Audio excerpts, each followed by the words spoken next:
नमस्कार दोस्तों, OCN network में आपका स्वागत है। मैं हूं ओमकार चौधरी। हरियाणा की दो ऐसी फैमिली हैं, दो ऐसी खिलाड़ी हैं।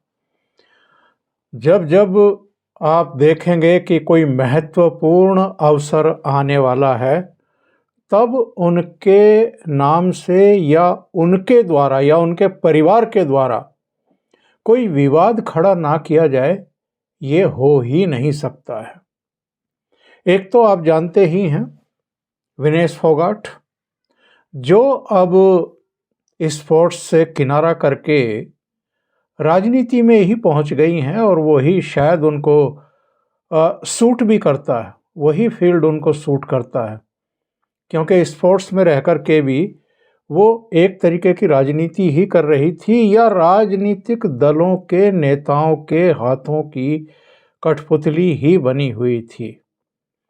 तो इस बार जब विधानसभा चुनाव हुए तो उनको टिकट भी मिल गया जींद जिले की जुलाना सीट से, और वो मामूली अंतर से जीत करके विधानसभा भी पहुंच चुकी हैं।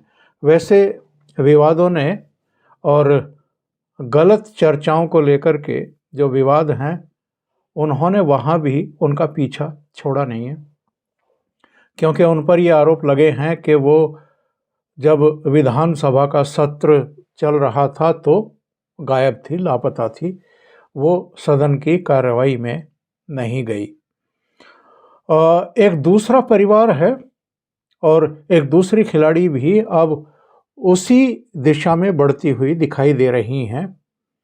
ऊपर से उनकी तरफ से बयान भी आ गया है कि मेरी ही गलती है, मुझसे ही चूक हुई है, आवेदन मेरे स्तर पर नहीं हुआ, कुछ तकनीकी गड़बड़ियां हुई हैं।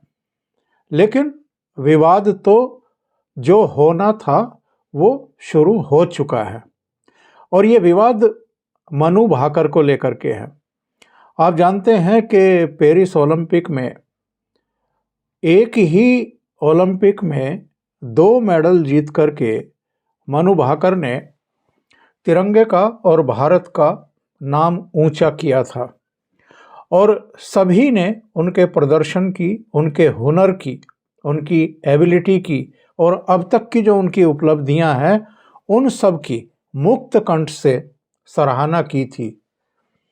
लेकिन उस समय एक घटना हुई थी, और उसको आप याद करेंगे तो समझ में आ जाएगा कि एक्चुअल में जो इस समय विवाद खड़ा हुआ है मेजर ध्यानचंद खेल रत्न अवार्ड को लेकर के, तो इसकी बैकग्राउंड में कौन सी घटनाएं हैं, और ख़ास तौर से मीडिया का एक हिस्सा और जो एक इकोसिस्टम जिसको हम कहते हैं, वो तो जब भी इस तरह की कोई चीज़ें सामने आती हैं तो इन चीज़ों को तुरंत लपक करके और हाईलाइट करना शुरू करता है। और ये वो पूरा तबका है जो येन केन प्रकारेण कोई एक मामले की पूंछ पकड़ करके सरकार को घेरना शुरू करता है, और मोदी सरकार के खिलाफ तो इनकी ख़ास मेहरबानी रहती है, कृपा दृष्टि रहती है, तो ये कोई अवसर चूकते नहीं हैं। मामला ये है कि 22 दिसंबर को इस वर्ष के राष्ट्रीय खेल पुरस्कारों की घोषणा होने वाली थी, और पुरस्कार घोषित होने से पहले मीडिया में तमाम तरह की चर्चाएं पिछले कुछ सालों से चल निकलती हैं, शुरू हो जाती हैं, और उसके साथ साथ विवाद भी शुरू हो जाते हैं। विशेषकर जब से ये सोशल मीडिया का ज़माना आया है, या हम कहें कि जब से मोदी सरकार ने राजीव खेल रत्न पुरस्कार का नाम बदल करके मेजर ध्यानचंद किया है और कुछ दूसरे फैसले भी किए हैं, तब से ये जो विवाद हैं कुछ ज़्यादा ही बढ़ रहे हैं और रुकने का नाम नहीं ले रहे हैं। अब इसके पीछे कौन है, ये भी मुझे बताने की आवश्यकता नहीं है।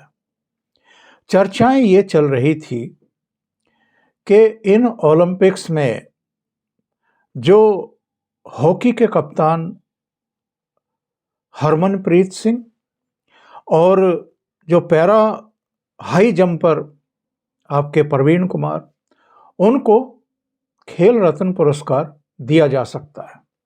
अब जब ये चर्चाएं शुरू हुई और साथ में ये भी जानकारी मिली कि करीब 30 खिलाड़ियों को अर्जुन अवार्ड से विभूषित किया जाने वाला है, जिनमें 13 सामान्य खिलाड़ी हैं और 17 पैरा ओलंपिक खिलाड़ी हैं। तो उसके बाद से चर्चाएं शुरू हो गई। मनु भाकर निसंदेह बहुत युवा खिलाड़ी भी हैं, प्रतिभाशाली भी हैं, 2-2 मेडल जीते हैं पेरिस ओलंपिक में, तो उनका तो हक बनता ही बनता है। लेकिन जब पता किया गया कि मनु भाकर को क्यों नहीं दिया जा रहा है इस बार का खेल रत्न अवार्ड, तो तमाम तरह की चर्चाएं शुरू हो गई।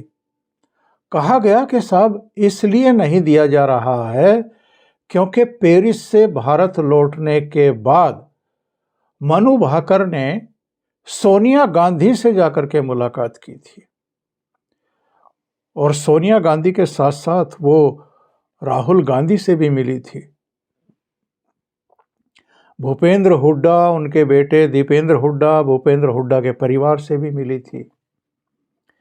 तो इसको लेकर के उस समय भी विवाद खड़े हुए थे। हमने भी एक वीडियो बनाया था, कुछ सवाल खड़े किए थे, क्योंकि जो अंतर्राष्ट्रीय लेवल पर खेलने वाले खिलाड़ी होते हैं और जिनको मेडल जो जीत करके लाए हों, उनका एक स्वतः ही प्रोटोकॉल बन जाता है और ऐसे खिलाड़ियों का भी ये दायित्व होता है, उनके परिवारों का भी ये दायित्व होता है कि तमाम तरह के राजनीतिक विवादों से परे रखा जाए ऐसे खिलाड़ियों को, क्योंकि वो इंडिविजुअल तौर पर कहीं अंतर्राष्ट्रीय प्रतिस्पर्धाओं में शामिल होने के लिए नहीं जाते हैं। वो भारत की ओर से जाते हैं।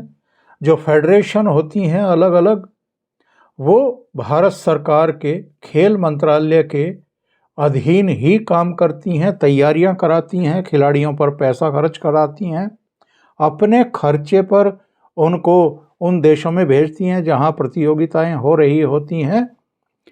इस लिहाज से जो भी मेडल जीते जाते हैं, वो चाहे ओलंपिक हो, विश्व चैंपियनशिप हो, कॉमनवेल्थ हो, जितने भी आपकी ये अंतर्राष्ट्रीय स्तर पर प्रतियोगिताएं हैं, ये देश के लिए मेडल जीते जाते हैं। हाँ, खिलाड़ियों के नाम वो जरूर होते हैं। तो ये उम्मीद की जा रही थी कि मनु भाकर हों या दूसरे खिलाड़ी हों, जब मेडल विजेता सभी खिलाड़ी इकट्ठे होकर के प्रधानमंत्री या खेल मंत्री से जाकर के मिलेंगे तो उसी समय मनु भाकर भी उनमें शामिल होंगी। लेकिन ऐसा हुआ नहीं। उनकी पहली उपस्थिति 10 जनपथ में सोनिया गांधी के साथ देखी गई और इसको लेकर के इकोसिस्टम ने इधर ढोल ढपाड़े बजाने शुरू कर दिए कि चूंकि मनु भाकर पेरिस से लौटने के बाद प्रधानमंत्री से मुलाकात से पहले ही सोनिया गांधी से मिल ली थी, इसलिए उनको खेल रत्न अवार्ड से वंचित कर दिया गया है। उनके नाम पर कोई चर्चा नहीं हुई, विचार तक नहीं किया गया। लेकिन ये अर्ध सत्य है। वास्तविकता ये है, और खुद मनु भाकर का बयान मैं आपको बता रहा हूँ, उन्होंने क्या कहा है। उनका कहना है कि उनका लक्ष्य देश के लिए अच्छा प्रदर्शन करना है। पुरस्कार मिलने या ना मिलने से इसमें कोई बदलाव नहीं आएगा। इसके अलावा उनका एक और बयान आया है। उन्होंने चुप्पी तोड़ते हुए ये कहा है कि मेरा मानना है कि नामांकन दाखिल करते समय शायद मेरी ओर से कोई चूक हुई है जिसे ठीक किया जा रहा है। मैं अवार्ड के लिए उत्सुक हूँ, उत्साहित हूँ, लेकिन वो मेरा अंतिम लक्ष्य नहीं है। मैं अपने देश के लिए और अधिक पदक मेडल जीतने की कोशिश करती रहूंगी। खेल मंत्रालय की तरफ से भी बयान आ गया है और ये कहा गया है कि अभी पुरस्कार विजेताओं की कोई सूची जारी नहीं की गई है। ये अगले सप्ताह तक जारी की जाएगी। और जो मीडिया में दावा किया जा रहा है कि किसको क्या पुरस्कार मिलने जा रहा है, मनु भाकर की अनदेखी कर दी गई है, उनके नाम पर विचार नहीं किया गया है। उन्होंने कहा कि national rifle association of India यानी NRAI ने भाकर का नाम खेल रत्न अवार्ड के लिए भेजा ही नहीं है। लेकिन जब ये सारा मामला तूल पकड़ गया, मनु भाकर के पिता का भी एक्चुअल में एक बयान आया था। और ये जो सोनिया गांधी से मुलाकात और भूपेंद्र हुड्डा के परिवार से मुलाकात, दीपेंद्र हुड्डा से मुलाकात, राहुल गांधी से भी मुलाकात, इस सब के पीछे अगर कोई विवाद की जड़ में है तो वो मनु भाकर का परिवार है, पिता है।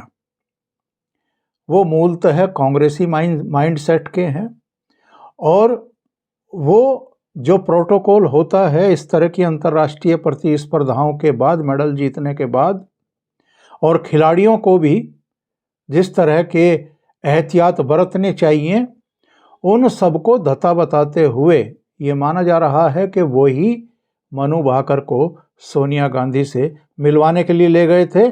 और किसके कहने पर मिलवाने के लिए ले गए या किसने 10 जनपद तक उनको पहुंचाने में मदद की, क्योंकि हरियाणा में विधानसभा चुनाव होने वाले थे, तो उस समय अत्यधिक सक्रिय भूमिका निभा रहे थे दीपेंद्र हुड्डा, जो विनेश फोगाट के पेरिस से लौटने के बाद हवाई अड्डे पर उनकी अगवानी करते हुए देखे गए थे और उसके बाद उनको लेकर के उनके गांव बलाली तक गए थे।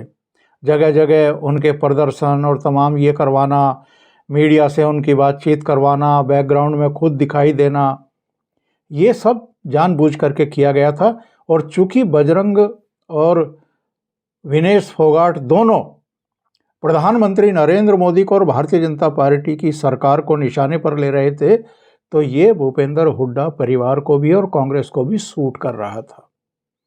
और ये बयानबाजी करने और एक राजनीतिक वातावरण बनाने भारतीय जनता पार्टी नेतृत्व के खिलाफ, इसके लिए बजरंग पूनिया को भी किसान प्रकोष्ठ में उपाध्यक्ष बना दिया गया और उसी समय विनेश फोगाट के लिए भी टिकट का ऐलान कर दिया गया कि वो कांग्रेस के टिकट पर विधानसभा का चुनाव लड़ेंगी।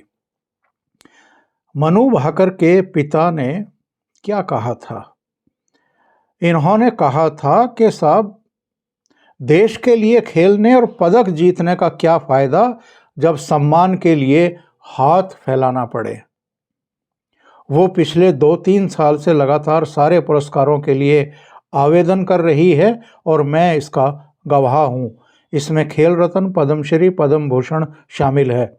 इसके बाद ये सारे विवाद जब तूल पकड़ने लगे, तब खेल मंत्रालय ने कहा कि अभी तो लिस्ट ही फाइनल नहीं हुई है। और मनु भाकर का बयान क्या शो करता है?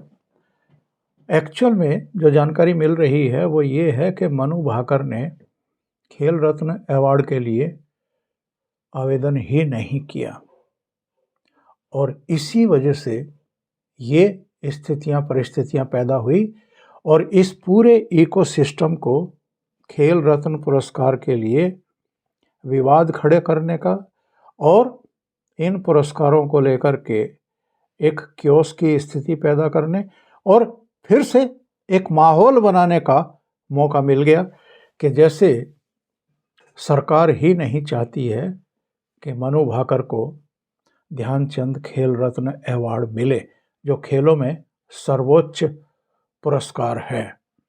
लेकिन वास्तविकता क्या है, ये धीरे धीरे सामने आ रही है कि इस बार भी इसमें कम से कम सरकार की कोई भूमिका नहीं है।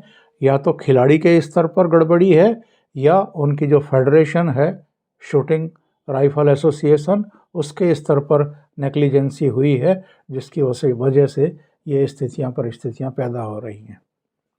अभी के लिए इतना ही। बहुत बहुत धन्यवाद। अगर आपको ये चैनल और इसके कंटेंट पसंद आ रहे हैं तो लाइक करें, कमेंट करें, वीडियो को शेयर भी करें। अभी तक अगर आपने ये चैनल सब्सक्राइब नहीं किया है तो सब्सक्राइब कर लें।